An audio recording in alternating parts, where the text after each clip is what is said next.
Hello friends, this is Lindsay for So Foncy. Thank you so much for joining me for today's tutorial where we are making a rustic chic farmhouse sign. So if you love that farmhouse home decor style, which is really popular right now, then stick around because we'll be showing you how you can bring that aesthetic into your home with a sign, which is actually easier to make than you might think.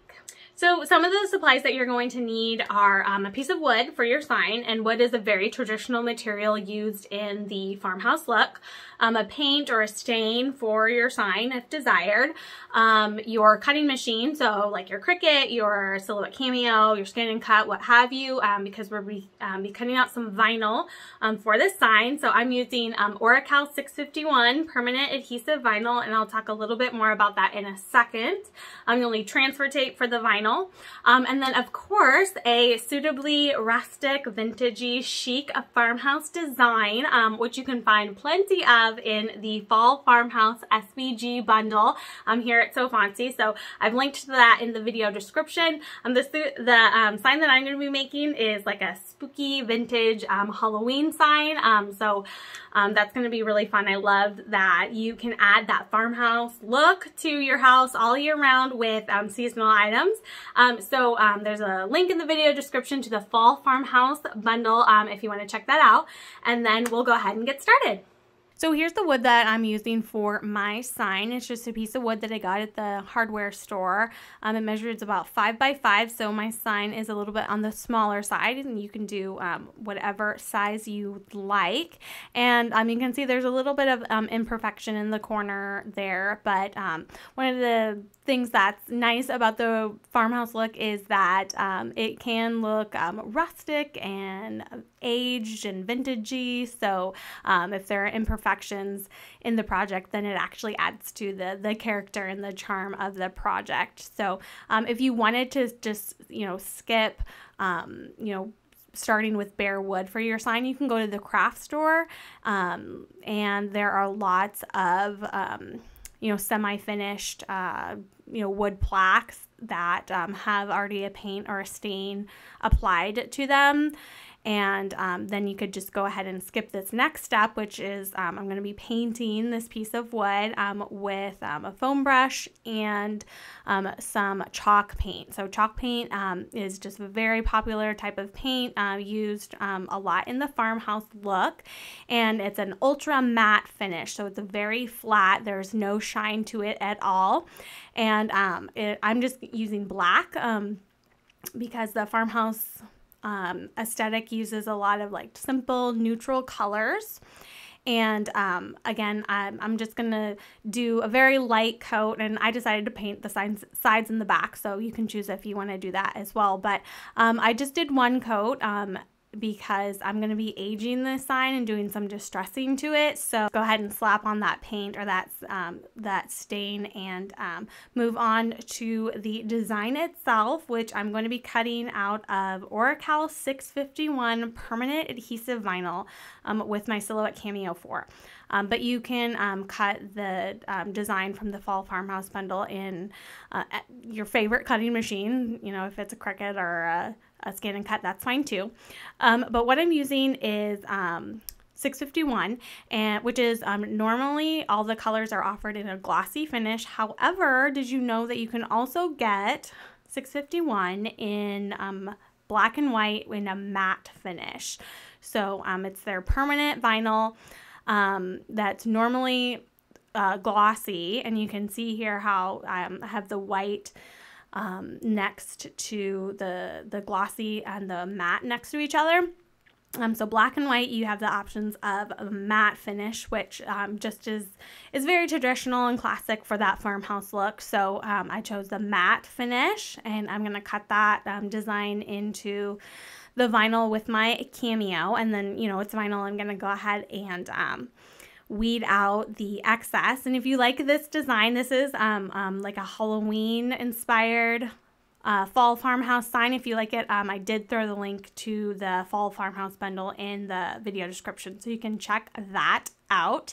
And then after you're done weeding it, you know, of course you need to apply your transfer tape over it because you're going to be transferring it onto your sign after you're done painting or staining it. I'm going to do some aging to this to make it look a little bit more rustic and vintagey. So I'm taking a sanding block that I just got at the hardware store, and the paint is completely dry now, and I'm just going to sand the paint down until I can start to see some of that bare wood underneath. And here you can skip this step completely, and you don't have to have that rustic you know, aged distressed look to it, which is more of like a modern take on the farmhouse look.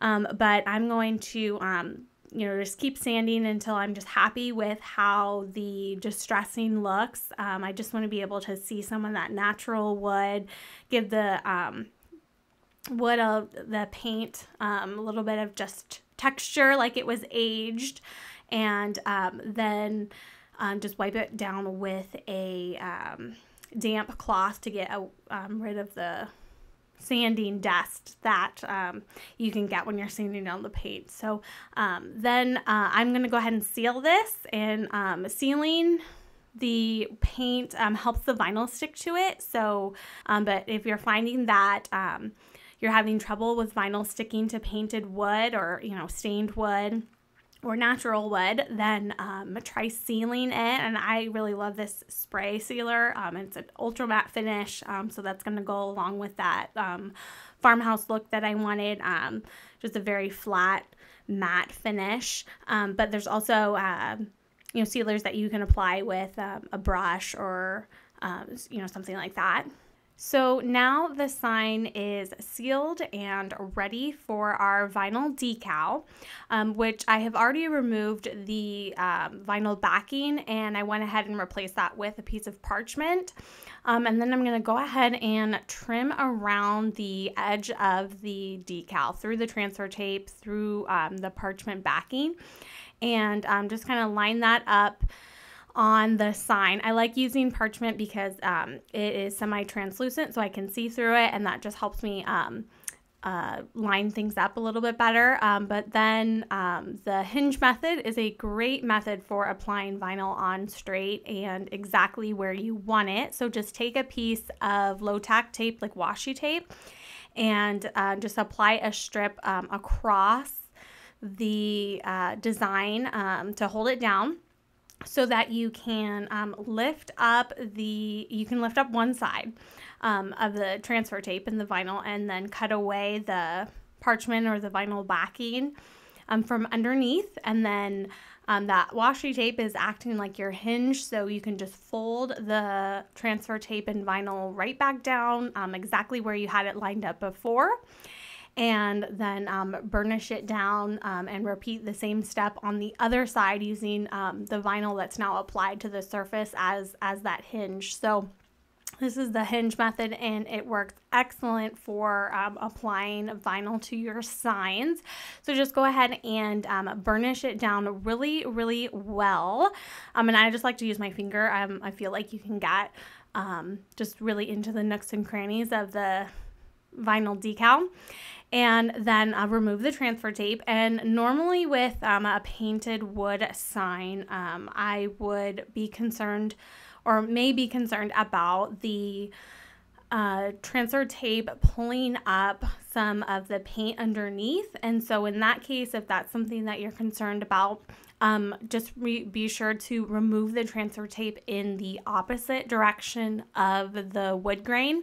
Now, again, this is like a rustic farmhouse sign, so even if the transfer tape were to do that, it's not really something I'd be too concerned about, since I want that rustic, distressed, aged look. But with the transfer tape off, then just go ahead and burnish it down again with your finger, and then you have your finished fall farmhouse sign. So there you have it, friends, a fall farmhouse sign, and I absolutely love it. I think it turned out great. This is perfect for like your next weekend project. It's surprisingly quick, but looks amazing, and there's lots of different fall farmhouse signs that would be perfect for your next farmhouse project. So links in the video description to some of the supplies I used, where you can pick up the design, and you can make your own fall farmhouse sign. So thanks so much for watching, you guys. I hope you have a great rest of your day, and then we'll see you in the next video. Bye!